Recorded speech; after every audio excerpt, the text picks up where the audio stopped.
नमस्कार, मेरा नाम ज्ञानेश्वर है और आप देख रहे हैं लाइव सिटीज। देखिए, 2 दिनों पहले बिहार की राजनीति में एक बड़ा बदलाव आया और बीजेपी ने सम्राट चौधरी को जाति से कुशवाहा हैं, उन्हें बिहार प्रदेश भाजपा का अध्यक्ष नियुक्त किया।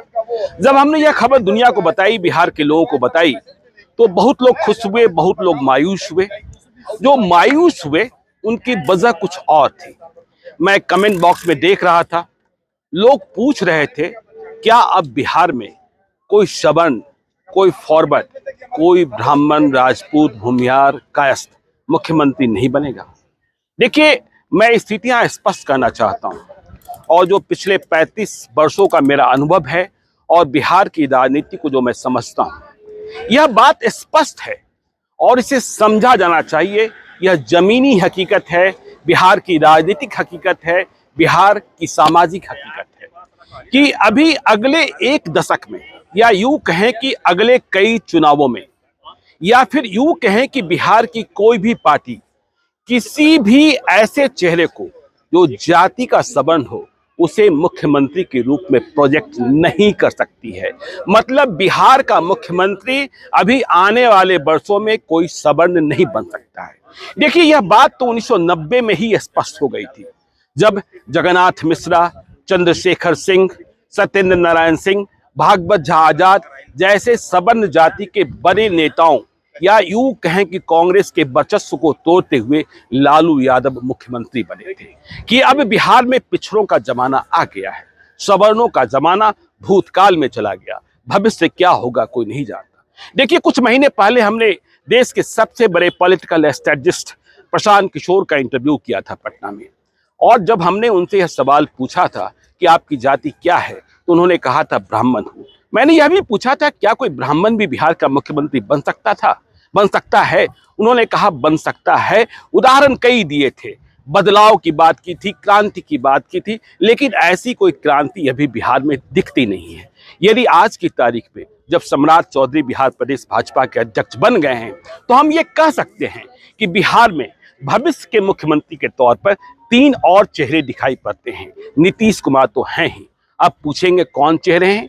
देखिए, तेजस्वी यादव बड़े दावेदार हैं क्योंकि आरजेडी एक सशक्त पार्टी है, लेकिन उनकी समस्या यह है कि उनकी पार्टी मुसलमान और यादवों के बीच ही सिमटी हुई है। नीतीश कुमार ने कैसे बिहार में अपना प्रभुत्व स्थापित किया, इस बात को भी समझने की कोशिश करेंगे आप। लालू यादव ने पिछड़ों की राजनीति की, लालू यादव ने मुसलमानों की राजनीति की, लेकिन नीतीश कुमार ने इसे कैसे तोड़ा? नीतीश कुमार ने इसे ऐसे तोड़ा कि उन्होंने पिछड़ों को अति पिछड़ों में और दलित को महादलित में बांटा, फिर वोट बैंक में बिखराव हुआ और पिछड़े से अति पिछड़े, और दलित से महादलित नीतीश कुमार के साथ जुड़े। तो अब देखिए क्या कोशिश हो रही है।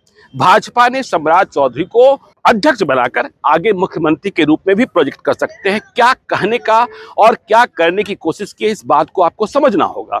देखिए, नीतीश कुमार के साथ सबसे मजबूती से जो 2 जातियां खड़ी रही, वो जाति रही कुर्मी और कोयरी, जिसे बिहार में लवकुश कहते हैं, कुर्मी कुशवाहा भी कहते हैं। तो सम्राट चौधरी को आगे लाकर बिहार भाजपा ने कुशवाहा को नीतीश कुमार से अलग करने की कोशिश की है। क्योंकि यह प्रयास इसलिए किया गया क्योंकि पहले नित्यानंद राय पर दांव चला जा रहा था, लेकिन बिहार के यादव जाति के जो मतदाता हैं वो आरजेडी से अलग नहीं हो रहे थे। यह सच है कि भाजपा के भीतर आज की तारीख में सबसे ज्यादा हनक किसी की है तो वो नित्यानंद राय की है। केंद्र में, बिहार में, बीजेपी में उनकी ही बात सुनी जाती है। लेकिन बिहार में मुख्यमंत्री के रूप में बीजेपी आगे किसे प्रोजेक्ट करेगी, नित्यानंद राय को या सम्राट चौधरी को, आने वाला वक्त बताएगा। तो 3 चेहरे, नित्यानंद राय, सम्राट चौधरी और आरजेडी से तेजस्वी यादव तो हैं ही। तेजस्वी यादव किन कानूनी अड़चनों में फंसते हैं यह भी देखना होगा। सीबीआई की जांच झेल रहे हैं, एनफोर्समेंट डायरेक्टरेट देख रहे हैं। देखिए, यदि हम मुख्यमंत्री के दावेदारों की बात करें तो लोग कहेंगे चिराग पासवान का नाम क्यों भूल रहे हैं। देखिए, चिराग पासवान एक बड़े नाम है, इसमें कोई शक नहीं। उनके पिता रामविलास पासवान के समक्ष एक बार ऐसा समय आया था कि वे मुख्यमंत्री बन सकते थे, लेकिन वे मुख्यमंत्री बने नहीं। लेकिन अब चिराग पासवान जो रामविलास पासवान की विरासत संभाल रहे हैं, कई परेशानियां हैं, कई कठिनाइयां हैं। परिवार में ही कितना बड़ा विभाजन हुआ, लेकिन चिराग पासवान की पार्टी की हैसियत ऐसी नहीं है कि वे बिहार में इतना बड़ा जनमत हासिल कर ले इतना अधिक चुनाव जीत ले कि वे मुख्यमंत्री बन जाएं।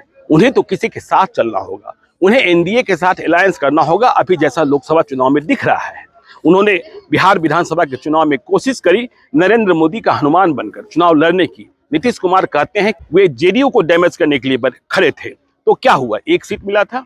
तो चिराग पासवान की हैसियत इतनी बड़ी नहीं हुई है। मुकेश सहनी भी, जो वीआईपी पार्टी के संस्थापक हैं, वे भी अपने को मुख्यमंत्री पद का दावेदार मानने लगे हैं। देखिए, बिहार में निषाद जाति का बड़ा वोट बैंक है, बिहार में निषाद क्रांति हुई है और निषाद जाति को आगे लाया है, खड़ा किया है मुकेश सहनी ने।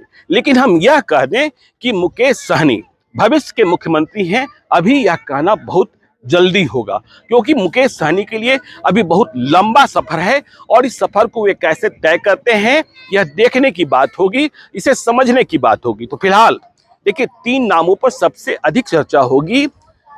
आरजेडी से तेजस्वी यादव, बीजेपी से नित्यानंद राय और सम्राट चौधरी। इस बात को ध्यान रखिएगा कि पिछड़ी जातियों में यादव जाति के बाद सबसे बड़ा वोट बैंक कुशवाहा जाति का है और कुशवाहा जाति के सबसे बड़े नेता आज की तारीख में उपेंद्र कुशवाहा ही माने जाते हैं, जिन्होंने फिर से राष्ट्रीय लोक जनता दल का निर्माण किया है। लेकिन अब सम्राट चौधरी को आगे लाकर बीजेपी ने एक संदेश देने की कोशिश की है कि देखिए, मेरे पास नेता हैं। बीजेपी पर जो यह कहा जाता था कि बिहार में वह चेहरा किसे बनाएगी, आप यूपी का ही उदाहरण देखिए, जो सबन यह समझते हैं कि हम मुख्यमंत्री बन सकते हैं बिहार में। देखिए, बहुत सारे लोग इसलिए निराश हुए सम्राट चौधरी की सूचना पाकर, क्योंकि जब विजय कुमार सिन्हा को, जाति से भूमियार लखीसराय के विधायक विजय कुमार सिन्हा बिहार विधानसभा के अध्यक्ष भी रहे, जब उन्हें नेता प्रतिपक्ष बनाया गया, जब महागठबंधन की सरकार बनने लगी, तो कईयों को यह लगने लगा कि वे भविष्य में बिहार में मुख्यमंत्री पद के उम्मीदवार भी हो सकते हैं बीजेपी की ओर से। लेकिन सामाजिक, जमीनी और राजनीतिक हकीकत यही है कि कोई सबन अभी बिहार का मुख्यमंत्री नहीं बन सकता है। आप यूपी का उदाहरण देंगे, लोग कहेंगे कि देखिए, वहां भी दौर आया मायावती का और मुलायम सिंह यादव का, कल्याण सिंह का, अखिलेश यादव का, लेकिन फिर से योगी आदित्यनाथ बन गए। कैसे बन गए? क्योंकि बीजेपी ने मुख्यमंत्री पद का उम्मीदवार किसी को बनाया नहीं था, योगी आदित्यनाथ बने। योगी आदित्यनाथ की छवि दूसरे तरीके की छवि है। लेकिन बिहार में जो वोट बंदी है, जिस तरीके से सामाजिक बंदी है, जिस तरीके से जाति का बोलबाला है, कोई सबन अभी मुख्यमंत्री बनने की स्थिति में नहीं है। और राजनीतिक पार्टियों को इस बात की समझ है कि यदि हमने किसी सबन जाति को आगे किया तो पिछड़ी जातियां गुलबंद हो जाएगी। क्यों बिहार में होता है कि जाति गिन लो? क्योंकि पिछड़ी जातियों के नेता जानते हैं कि जातियां गिनकर हम अपने वोट बैंक की गुलबंदी कर सकते हैं, और यह कोशिश होती है अगला बनाम पिछड़ा की। और भाजपा की राजनीति आपको पता है, हिंदू बनाम मुसलमान।